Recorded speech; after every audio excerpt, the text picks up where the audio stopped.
Welcome to today's Explainer. We're going to uncover the fascinating mechanics of our planet's built-in atmospheric shield, and really, the incredible true story of how humanity united to save it. We're talking, of course, about the ozone layer. It's a wild story of accidental danger, some truly groundbreaking science, and a worldwide rescue mission. Let's get right into it. So, Part 1, The World We Avoided, a Simulated Future. Now, a few years ago, some atmospheric physicists at NASA, including scientists Paul Newman and Luke Oman, wanted to answer a pretty chilling question. What if Earth lost its sunscreen? To figure this out, they ran this massively complex supercomputer simulation. They modeled the chemistry, the air circulation, the whole shebang, just to see exactly what would happen if we hadn't stopped destroying the ozone layer. They literally called this experiment the world avoided. And wow, the results of their simulation were absolutely apocalyptic. They found that by the year 2065, 2/3 of Earth's ozone layer simply vanishes. Poof, gone. The UV index, that measure of sunburn-causing radiation you check on your weather app, would hit 15 or higher in mid-latitude cities like Washington, D.C. To put that into perspective for you, a UV index of 10 today is considered very high and will burn your skin super fast. But it gets worse. In a physical lab test at NASA, researchers exposed a simple basil plant to these simulated UV levels.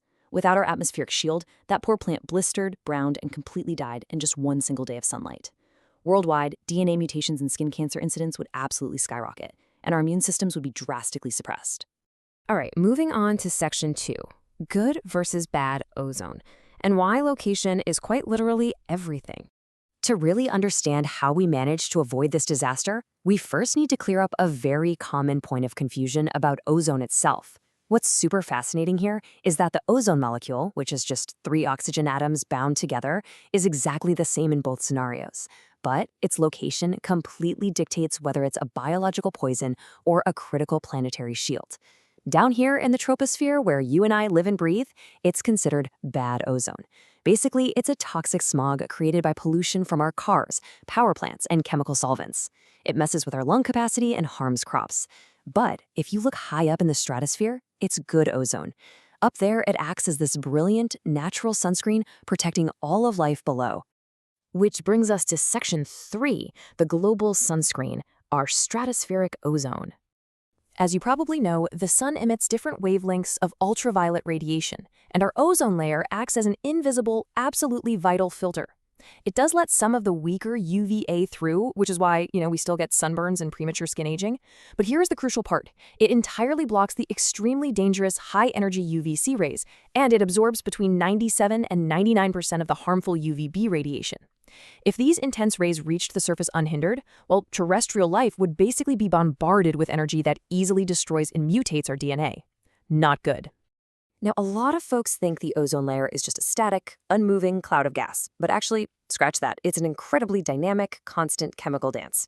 Atmospheric scientists call it the Chapman cycle. It works like this. First, incoming solar UV light hits a regular molecular oxygen pair, snapping it into 2 free oxygen atoms. Second, one of those free atoms buddies up with another oxygen pair to create ozone, or O3. And finally, when more UV radiation strikes that ozone, it absorbs that intense energy and breaks right back down into O2 and a free oxygen atom. And then the loop just starts all over again. Nature is continuously regenerating the shield, literally converting dangerous UV light into harmless heat in the process. It's brilliant. Okay, Section 4, the unintentional threat. Let's talk about human-made chemicals. So the danger began innocently enough back in the 1920s, when a chemist named Thomas Midgley Jr. helped invent chlorofluorocarbons, or CFCs. At the time, these were considered absolute miracle chemicals. I mean, they were stable, non-toxic, and just perfect for things like refrigeration and spray cans. But here's the catch. Nobody realized that because they were so stable, they wouldn't break down at the surface. Instead, they would just slowly float all the way up into the stratosphere. It really wasn't until the 1970s that scientists figured out CFCs actually break apart when exposed to that intense stratospheric UV light. And then the real wake-up call hit in 1985, when British researchers discovered a massive, shocking ozone hole right over Antarctica. Once they're high up in our skies, a catastrophic chemical disruption takes place. When UV light snaps those CFC molecules apart, it releases raw chlorine atoms. And these free chlorine atoms act like a complete wrecking ball. They violently steal an oxygen atom away from the protective ozone molecule, literally ripping our atmospheric shield apart to form chlorine monoxide and a normal oxygen molecule. Now take a look at the number on your screen, 100,000. Why is this specific reaction so uniquely catastrophic? Well, it's because the chlorine atom is actually regenerated at the end of its chemical reaction with ozone. It doesn't just destroy one ozone molecule and vanish, no way.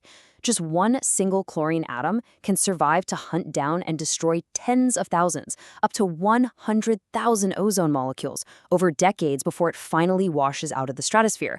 It basically functions as a microscopic serial killer of ozone. Which leads us perfectly into Section 5, Healing the Sky, a Global Triumph. Faced with the horrifying discovery of the Antarctic ozone hole and this newfound understanding of the destructive power of CFCs, humanity had to act and act fast.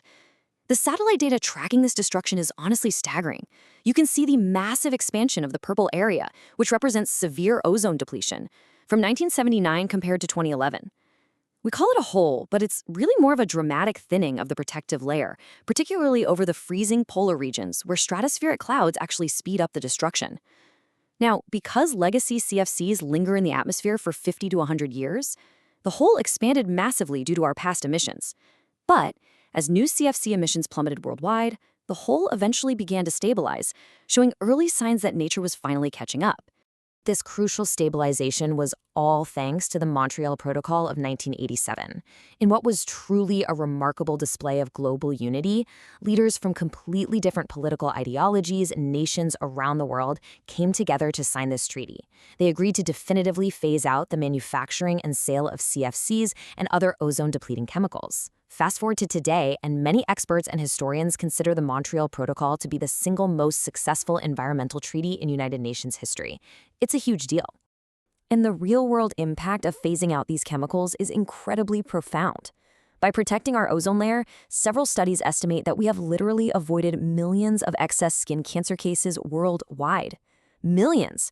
And beyond human health, we prevented a massive spike in cataracts causing blindness in humans and animals alike.